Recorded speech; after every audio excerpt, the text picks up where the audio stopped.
Hello, I'm calling from the trip. I'd like to confirm a call. Getting right around 2 hours. I'm Coming up on personally, how much money was involved? Was it over $1,000? Was it over $10,000?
I'll tell him he's on his way.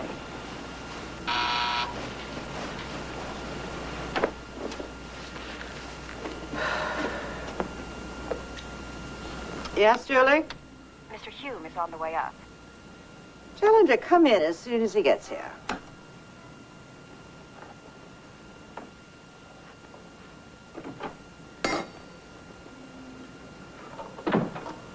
Go right in. Wanted to catch you first thing in the morning. Morning. I'm in here battling with the silver service. Give me a hand, will you? Sure. Is your leg giving you trouble? I'm giving my leg trouble, I'm afraid. I slipped and fell in my front hall last night. Oh, I'm sorry. Well, it's my fault entirely. Last year, I replaced some perfectly benevolent carpeting with some perfectly treacherous paving brick. Were you hurt? Oh, no.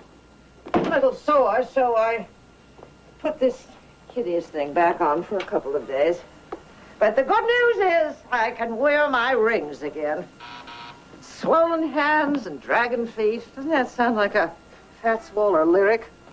Yes, Julie? The department heads are here, Mrs. Finchon. Tell them to wait a moment. Thank you, Mr. Hill. Let me get your signature on this before they come in. Did you take the insurance meeting yesterday? Oh, yeah. The monthly how's it going? We're killing ourselves to keep the premiums down meeting. Why wasn't I there? Of course, it only takes one of us to tell Jerry Cardini what an appreciated guy he is. I will resume taking that meeting.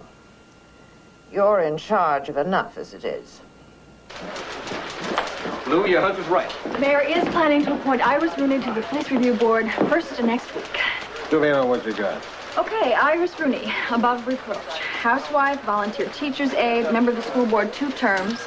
The Republicans and the Democrats are tripping over themselves trying to get her as a congressional candidate 2 years down the line. Married to Dr. Asa Rooney, the man who made facelifts and tummy tucks affordable to the general public. Come on down. Let's have a cup of coffee and some plain talk about rhinoplasty. I've seen the commercial. Someday you can explain LA television to me. You mean they don't advertise nose jobs in Indianapolis? I've been in this city longer than you have, and I'm still not used to it. When I see a doctor in a bad rug buying television time to convince people that they don't look good enough, no matter what anyone says, I'm going to think he's a sleaze. He is a sleaze. Okay. As soon as the mayor appoints Iris, I want us ready with 2 stories, one on her and one on the doctor. Wrong, Lou. Wrong. Well, just speak your mind, Billy. Feel free. Well, the story's not the doctor. The story's Iris Rooney. You can't give them equal weight. The husband should get a little sidebar, Max. Billy's got her nose at our joint because Iris is such a perfect, concerned, intelligent, crashing bore. Listen, who the husband is or what he does just is not news. Of course it is. He's the juice of this story. Go. First law of journalism at the Indianapolis Star. When given a choice, always pick the quack with the bad rug. You didn't give me a choice, remember? Oh, yeah. Employees Day. We're taking suggestions. This is such a sham. It's going to be a luau at the Maui Gardens again, like it is every year. Maui Gardens, yeah. Where the drinks are all grenadine and paper parasols. Hey, the Employees Club is democratic. You don't want luau. Build your constituency. Get your votes together. shouldn't be very hard. Well, I'm sure we got Rosenthal. And Burroughs, his kid started screaming last year when they dug the roast pig out of the pit. And Ken Watanabe, and Billy, and Sweetie, and Rossi. Yeah, Rossi? Find me a place he likes. And you and me. What are we worried about? Nobody's gonna vote for Maui Gardens. If I say Employees Day, what do you say? Maui Gardens, sweet and sour pork chops. Oh, All the gals in classified and sarong. you're kidding. And best of all, Hawaiian music. Mr. Rosenthal? I'm Joe Rossi. Mr. Rosenthal couldn't make it. Dr. Tatsumi? Ike. Sorry I'm late. Oh, no problem. I was too. Coffee black? Listen, did you get a chance to read any of the stuff I sent the paper? I'm sorry, no. You see, this story was originally going to go to someone else. Well, Rosenthal, and your material was put on his desk, so no.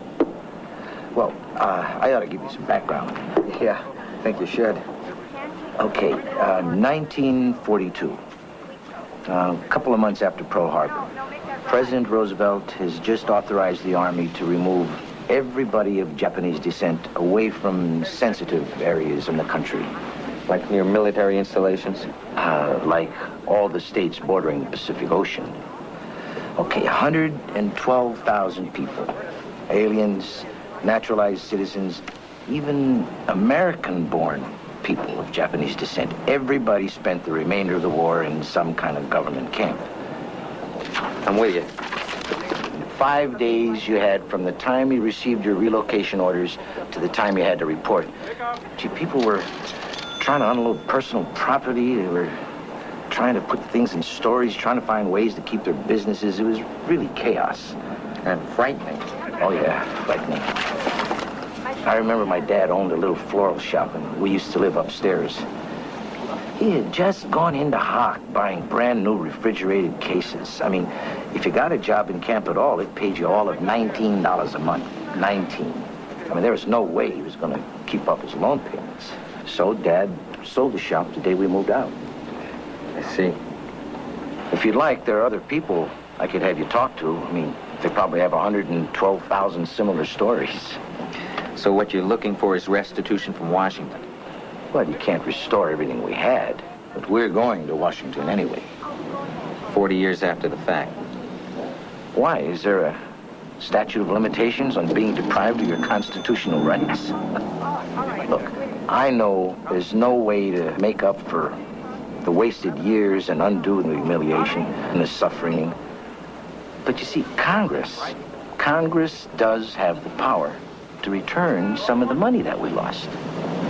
Now that's Tatsumi, isn't Tatsumi? Yeah, and Ike, as in I like Ike. Look, I don't belong to any kind of committee, so please don't put me down as any kind of spokesman, okay? Okay. Do you remember the address of your father's shop? Yeah. 22391 Wilshire. That's where the flower shop was? Well, I tried to tell you, there's no way Congress can give us back everything we lost.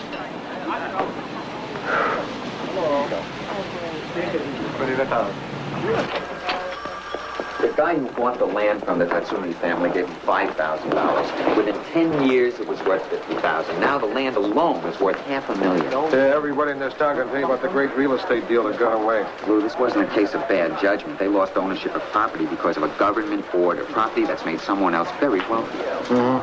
What's your angle? Okay, who bought all this property? And what if there were people who did better than profit? What if there were people who made out like bandits? I like it. Thank you. Didn't I tell you Dr. Rooney was the story?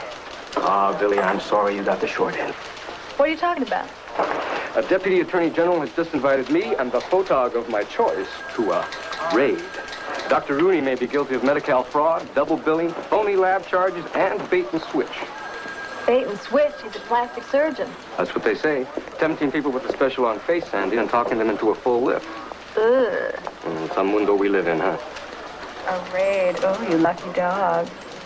Gee, if Straight Arrow Mrs. Rooney were tied up in this, you could probably come along. Fat chap. Have fun. It's guaranteed.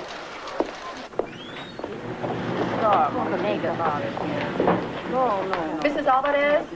Good afternoon. I'm from the State Attorney General's office. I have a search warrant. Please escort the patients out, Gil. All right, ladies. Okay, just stay where you are, ladies, while we collect some documents. Dr. Rooney, you're under arrest! Hold it right there! Hold! Hold it right there! Hold! Dr. Rooney! Rooney! Rooney, you fuck! Rooney! And I go through on that! Come on, come on, have a heart, have a heart! Lou Grant will continue in a moment here on A&E. Have you heard from your husband, Mrs. Rudy? No. Have you cooperated with the Attorney General's office in their search for him? Thank you. I'm not supposed to get into specifics, but yes, I've spoken to the investigators. Does that make you feel like you're letting your husband down? Well, of course. I feel like I'm betraying him. I mean, this is the time I should be standing by him, and I would be if he hadn't felt he had to run. Why do you suppose he evaded the warrant? Ace has made a few enemies in high places, especially in the medical establishment, and I think he really believed that he wouldn't be treated fairly in an investigation. But, of course, running away just makes people who don't know him think he's guilty. Do you think he's guilty? I know he's not. I just hope he'll come back and let us prove it through the courts. What about your appointment to the Police Review Board? I don't know. I don't think this should affect it, but I don't know.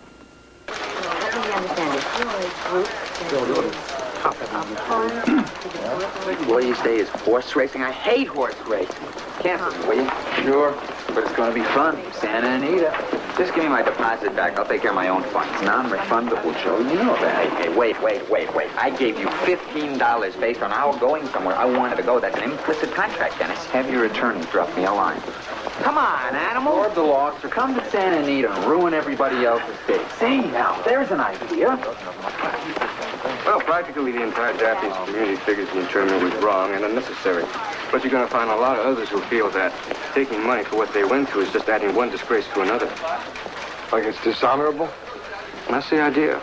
But there are others who say, listen, all kinds of former attorneys are still struggling.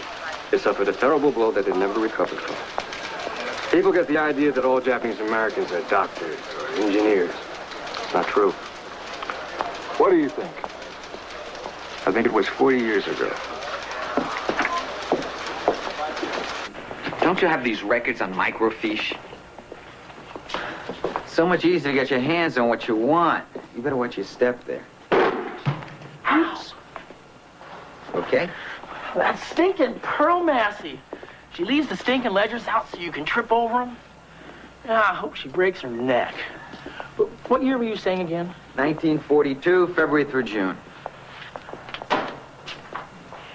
They make you wear a tie every day. But you don't see Pearl Massey wearing a tie. Here, right here. There you go, those dates. Oh, Simple. Good. Thanks.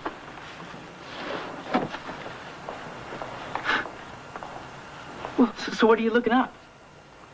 Want to see if anybody bought a lot of land in 1942, February through June, from people with Japanese surnames. Blah. I thought I had a lousy job. Yeah, well... You know something? They'll suck the creativity right out of you. You ever notice that? They'll just suck it out of you till there's nothing left. Well, you better let me have your pen. Sorry, what? You don't think we're going to let you deface records, do you? No, let me have your pens. I wasn't going to make any marks in your book. Well, obviously, you've got a pretty good arsenal for an innocent man. What am I supposed to make notes with? I don't make up the rules. If I made up the rules, I wouldn't be wearing a tie. Now, you can have your pens back when I get this back. Lou, you were so right. Ever since Dr. Rooney's arrest, support for Iris has been caving in like a sandcastle at high tide. Even the mayor is reconsidering. That's a tough break for her. Unbelievable. You know that Dr. Rooney turned up, don't you? No, I didn't. Good for Iris. Where? Suriname. What? Little country in the northeast part of South America. She knows where it is. No, I don't. Suriname? Used to be Dutch controlled. So I guess that means he's, On the lamb. Exchanging his dollars for guilders, even as we speak. Poor Iris, married to a skunk. Give us a victimized wife story. And when Ken gets back from the Attorney General's office, give him the word. Yeah. Oh, poor lady. I'm back. Where are you with the interment story? Well, I was right. There are a few names that keep recurring in the land transfer. Is there something crawling up my back? No. Thanks. Leland Willoughby, F.T. Canfield, something called Trans-Pacific Land Company. What are you doing? I was just in the basement all day, all right? I'm not crazy about mildew and silverfish. Anyhow, if any of these people are still alive and willing to talk, that's my next step.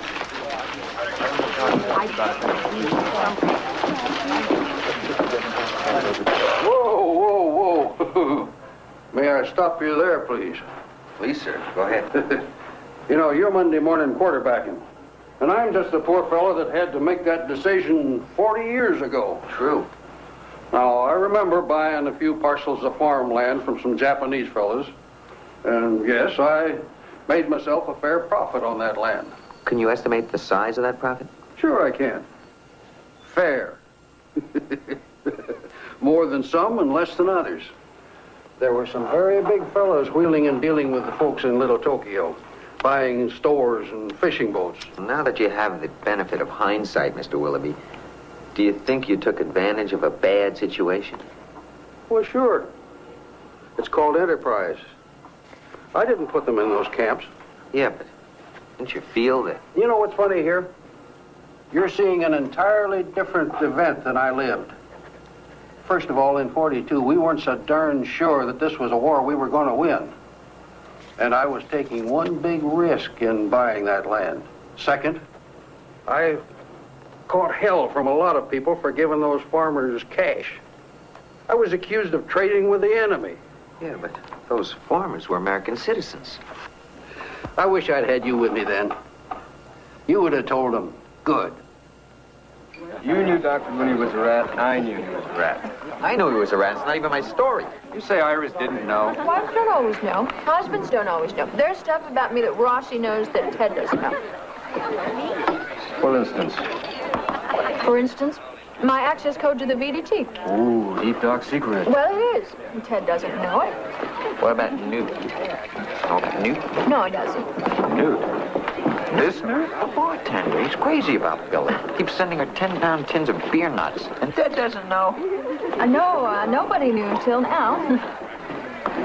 Oh, is that embarrassing to you? No. It's okay, Billy. I'm sure that the 10-pound tins of beer nuts that you send me every Christmas are other beer nuts. Listen, could we just get back to the point? Which was that part of the trust of being married is knowing it's okay not to know everything. Only last week I found out that Ted still sees his ex-wife. Aha. Oh, you two are such big babies. Suzanne and Ted have a piece of rental property together, and they meet once a month to discuss it. Mm-hmm. You know, they gotta look over the rent check, make sure it's for the right amount. What else they gotta do? See that it's not post-dated. Oh, yeah. Must be lots of things. I'm sure it takes hours. Are you interested in a serious discussion? Shall we move? Okay. A deluded innocent like Billy aside.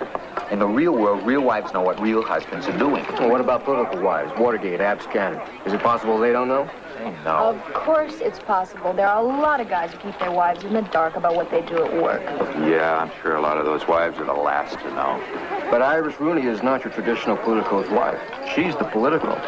Right. And if she pleads naivete and people believe her, who's going to want somebody that's blind to what's going on in office? Okay, you just sell her down the river with her husband. But I hope she puts up a fight, because there's a principle here. Guilt by association. And it's just not fair.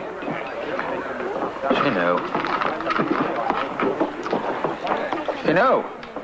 Yeah, well, I'm sorry, babe. The Employees Club has asked to go 50-50 with them on the bus rentals to Santa Anita and back. Santa Anita, is that where we're going? Molly Biden's got outvoted. No thanks to you. Feel free to wear your flowered shirt to the track. He's kidding. I don't actually own a flowered shirt. It'll cost the paper $150. What do you think, Mrs. Pinchon? Well, let me get back to you. Sure. I'll send you a note on it tomorrow. Actually, Santa Anita ought to be fun. You going to be joining us, Mrs. Pinchon? What? You're in the mood for a day at the races. Let me get back to you. Yeah. Oh, well, thanks. Yeah, we'll be right there. Hey, did you hear the buzzer? It must be on the fritz. Excuse us just a minute, Mrs. Pinchon. Composing has a thing. Lou. Take your time. Oh. What's wrong? Nothing. I just made that up about composing. I sensed that when you answered a phone, it didn't ring. Mrs. Pinchon didn't know what you were talking about. Okay. About Santa Anita? She didn't know what I was saying about the buses either. Are you sure? When she says, I'll get back to you, it's the way she stalls. She gets these lapses ever since a stroke, and she just loses where she is in the conversation. I had no idea. Stupid of me to lay all this on her so late in the day. I should have caught her earlier when she wasn't tired. Is she okay? I don't know. She's trying like crazy to keep us in the dark about what her problems are. I do know getting through the day is a struggle, and I worry about the toll that struggle is taking. Lou Grant will continue in a moment here on A&E.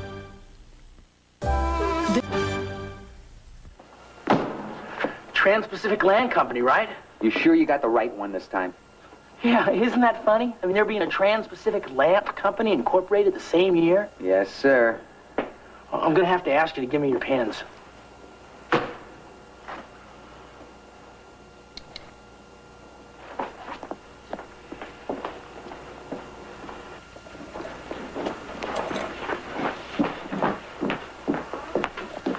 Lou, you're going to be pleased. I think we've got some kind of story here. You got time for me to draw you a picture? Sure.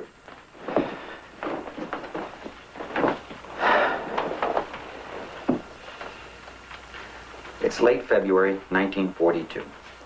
Ito Kasamatsu is digging an irrigation channel in a corner of his cauliflower field when his wife comes running across the field. He's been married less than a year. And she's holding their evacuation orders. He's got 5 days to pack up and go. And he's got a 100-acre farm he's paying off. So he knows right away he's not going to be able to keep the farm unless he can lease it. But he's also thinking he's going to need cash because he doesn't know when he'll be back. So he starts putting out some feelers to people with money. And he hears of a wealthy man who happens to be interested in real estate. Ito Kasamatsu made the best deal he could. He got $8,000 cash, paid off his mortgage, and went to the internment camp with $600. From there, he enlisted in the 442nd Infantry, all Japanese American, most decorated unit in the history of this country. I know. The casualty rate was sky high, too. He enlisted hoping that if he fought bravely enough, people at home would know of his family's loyalty. His wife gave birth to a little girl 1 month after hearing her husband was killed in action. You want to hear about the guy who bought the land? Yeah. When the war was over, he built a subdivision. 100 acres of 3-bedroom, VA-approved houses that sold like hotcakes. He made a bundle. On that and on 10 or 12 other deals like it, all made on land owned by Japanese Americans. There's your story. Find him and see if he'll talk. He's dead. But his widow's alive and still in L.A. Can you track her down? I have. To the 8th floor. The widow's Mrs. Pinchon.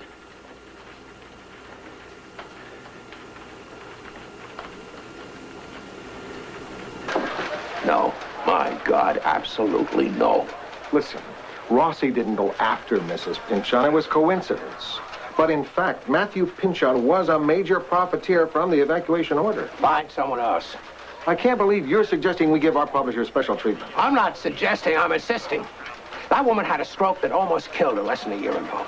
You're going to accuse her of war profiteering in the newspaper she owns? We're not accusing her of anything.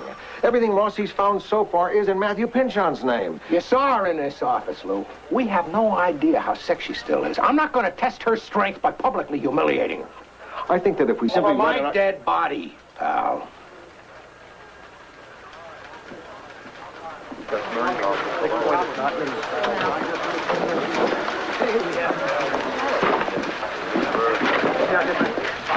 Well, did you make your pitch to Charlie yet? Did he go for it? No, pick someone else for your story, Rossi. What? Kill the Pynchon angle, that's it. Well, could I have a reason, please? The reason is I say so. Listen, Lou. Could we sit down and discuss this? Because... Rossi, the universe does not revolve around you, even at this paper. Will you just once take no for an answer like the rest of us have to do?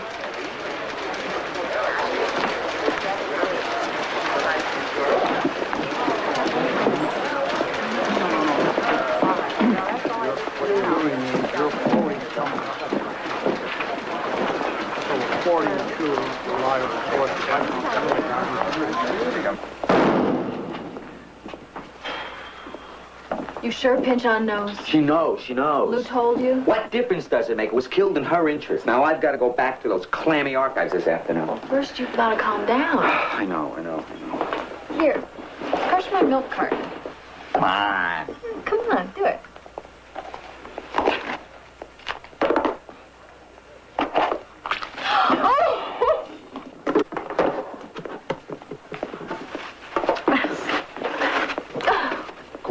Great. Oh, wow. Is this a bad time? Excuse me. It's okay. I just wanted to tell you that your interview with Iris Rooney's been canceled. No, why? She's not calling off the fight. I think so. Oh, poor woman. Yeah. She was stopped at the airport on her way to Suriname. Oh. Well, maybe she's just... Her suitcases contained 4 bathing suits and $350,000 in Krugerrands.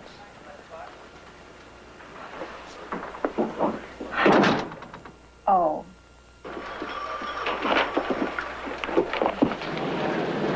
Mr. Rossi, hello. Spencer. Well, how are things in the city room? Mr. Grant been giving you a hard time. Do you know? Of course, he gives us all a hard time. What have you been working on lately? Japanese-American petition for redress over their internment. Oh, yes, that was an embarrassing moment in our past. Our past? Whose? Well, the cities, the countries, ours. What do you remember about that time? Well, I remember the Monday after Pearl Harbor, the local grocer, Japanese family, put a large butcher paper sign in the front window saying, "I am American," and a flag. And I remember rumors that the grocer was poisoning the vegetables. Oh, stupid rumors. What about the Trans-Pacific Land Company?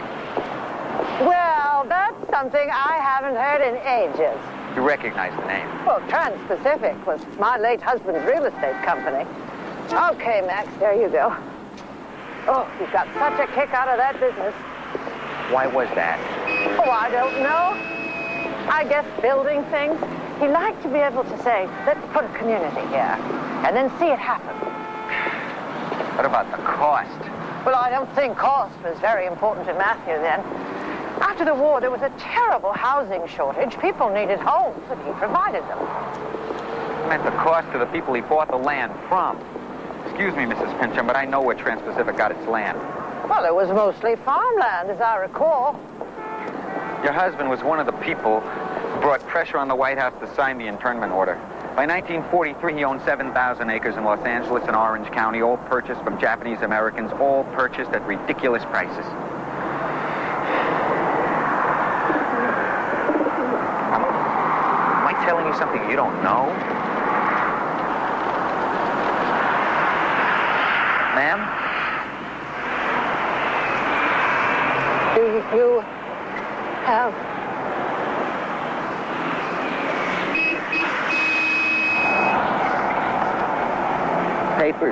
documentation, yes.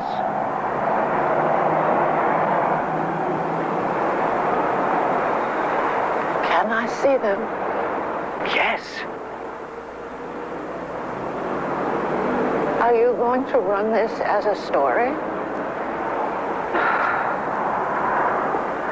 Charlie and Luke killed it. I thought you knew.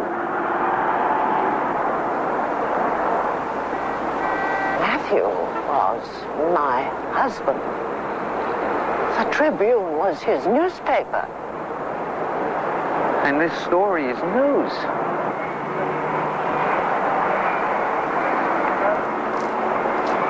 It's grave robbery. No. Mrs. Pynchon, let me tell you... No. Please get away from me.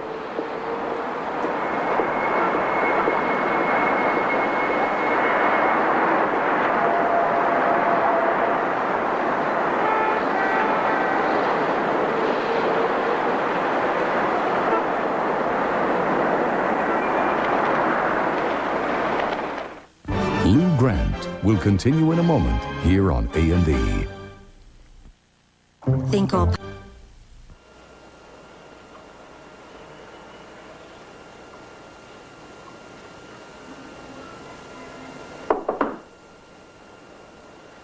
Come in.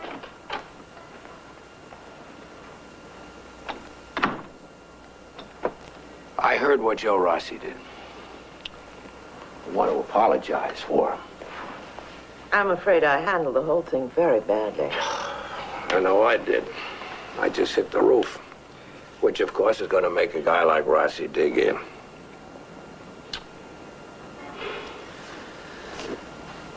Well, I can understand him wanting to go toe-to-toe with someone on this. But to choose you... To choose me? Yes? Well, after what you've been through. Am I unfit to hold my own in a fight, Mr. Hume? No, of course you're not. It's just that he should have taken his gripe to me. Why? Isn't this my problem? Are you running things now? Believe me, I'm always well aware which of us is the publisher.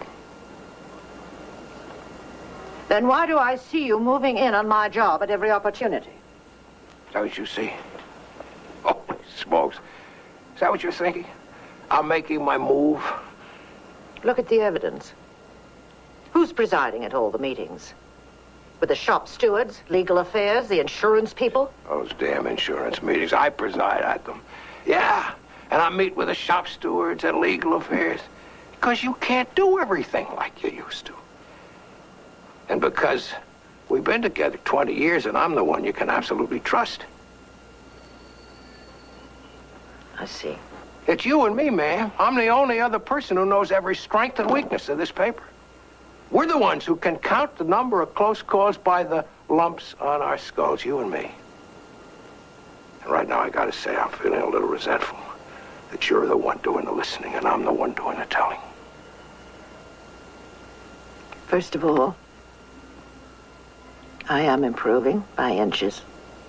I go to therapy. Another stroke is not likely. Please God.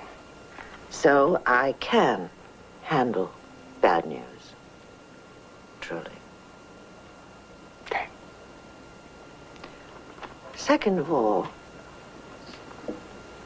I can handle Mr. Rossi with my brace on my leg and one hand tied behind my back. Go get him.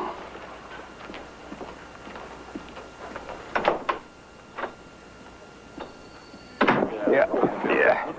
You see, horse number 7 is carrying too much weight. So by a process of elimination, you end up with Alberta's dream.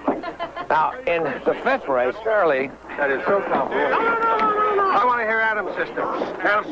Adam, you have a system? Well, sure. You play the pony the same way you play the stock market. Blue chips, the horse and jockey with the best combined record, huh? Is that how you play the market? I don't play the market. I thought that's what you meant. No. You look for a horse or a jockey with one or more of the letter X. Then you lay a heavy bet. Right. Thanks a lot, Adam. Hey, it worked with Xerox. Ladies and gentlemen, a reminder that the juvenile sale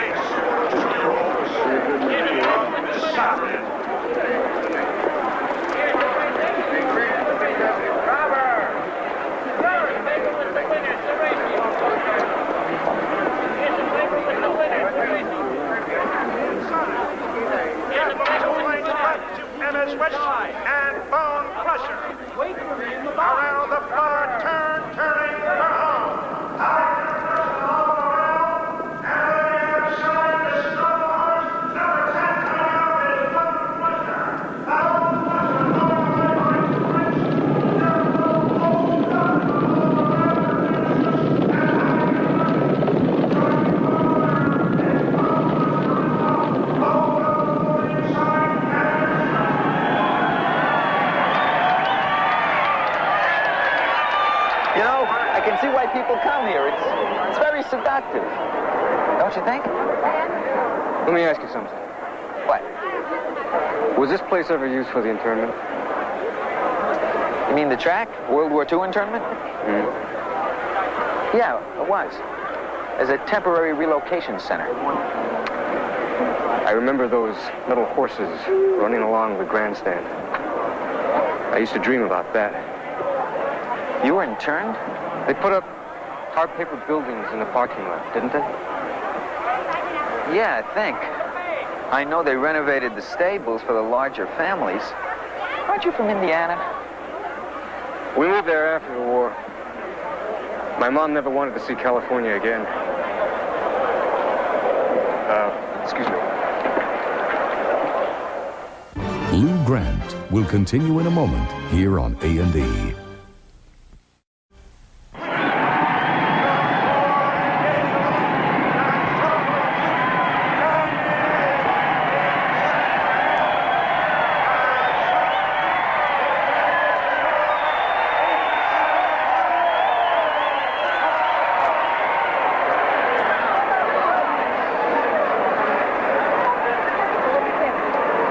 We ate in the infield. I remember that.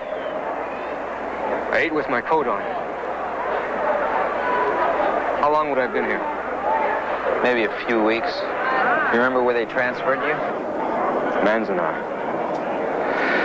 Boy, I never thought I'd say that word aloud. Why? Because my parents never said it. How old were you? About 3 or 4. My brother and I talked about it once. We'd both been grounded one weekend because I picked a fight with him. This was in Indianapolis. I was about 11. My brother was so mad at me, he said he would tell all my friends that I'd been in the concentration camp. I said I had not. And he said the whole family was. That's what Manzanar was. And I thought, what if somebody found out? So I gave him my coin collection to shut him up. Ken? I was too stupid at the time to realize he would never tell, because he was just as ashamed of it as I was.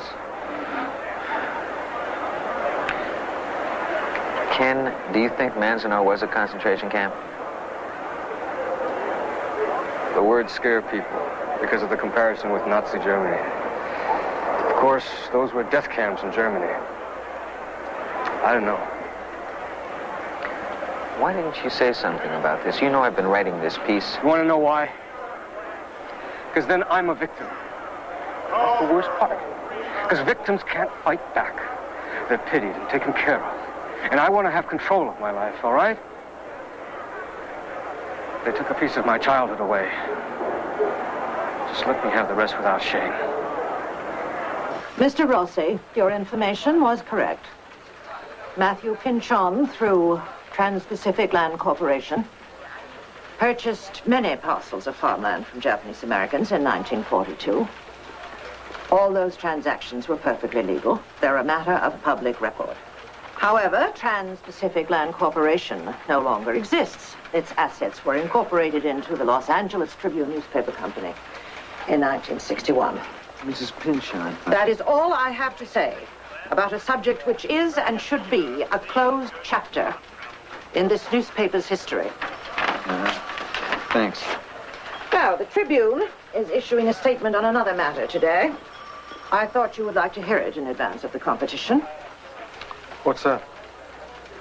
The Los Angeles Tribune newspaper company announces today the formation of the Trans-Pacific Foundation, whose purpose is to serve the Japanese-American community of Southern California by underwriting low-interest loans for small businesses and granting scholarships to students of Japanese descent. And I've included the paperwork in case you want to look at the figures. Where's the money coming from for this? It's all in the paperwork. That is all I have to say. Okay. Thanks. Thank you. Make sure he keeps his opinions out of that story. Mrs. Pinchon, I'm certain he realizes that you had nothing to do with your husband's land deals. I tell you, watch what he writes. I will not be made the valiant widow. Oh, wait a minute. It's pretty clear that you knew nothing of your husband's business dealings. I didn't know the details of his business, but I knew the man. I knew he thought rules applied only in canasta. I knew he thought every transaction had a winner and a loser, and he was always damn sure which one he'd be. So, I married him for it. I loved him for it. He never doubted himself. I was filled with doubts. I've worked for you for 5 years. I know you don't operate that way. That's immaterial here. The fact is, I have lived a very comfortable life on the bounty of Matthew Pynchon steals. For 40 years, I've been wearing a ring without ever finding out what the Japanese inscription inside it meant. Matthew gave me that Christmas, 1942. Do you think I don't know where that came from? Who was the loser in that deal? I see. So Mr. Rossi can write. I am ignorant of the Trans-Pacific Land scandal. But he must not write that I am innocent.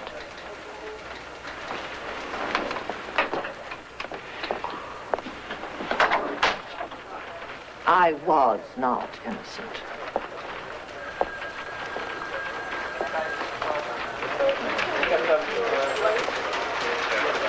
Mr. Watanabe. Well, Mrs. Pynchon, Do you read Japanese? I speak it better than I read it. Sit down, please. Can you, translate that inscription? Nice ring. Mitsumori. Looks like the name Mitsumori. Is that a family name? Yeah, this looks like something a father'd give his son. It's unusual for something like this to leave a family. My husband bought it. Are you sure? Japanese people wouldn't want to sell something so personal. Well, my husband could drive a pretty hard bargain. How difficult do you suppose it would be to find the Mitsumori family? I'd like to return this. Well, it isn't too common a name. All I know is my husband purchased their property before they were interned. Would that be enough for me to go on? Could be. Thanks.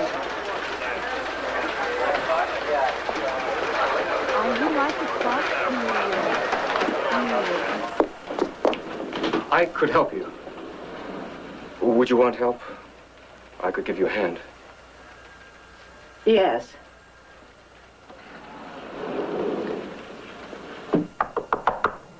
Come in, Mr. Watanabe.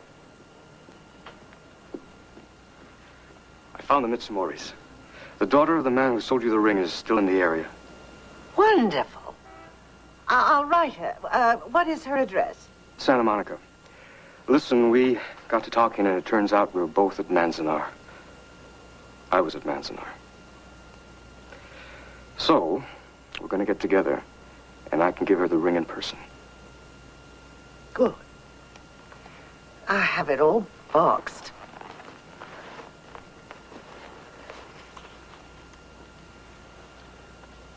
I know she'll appreciate this. I'll give you a full report. Mr. Watanabe, wait. I am a gutless wonder.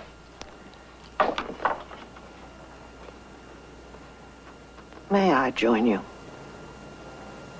Sure.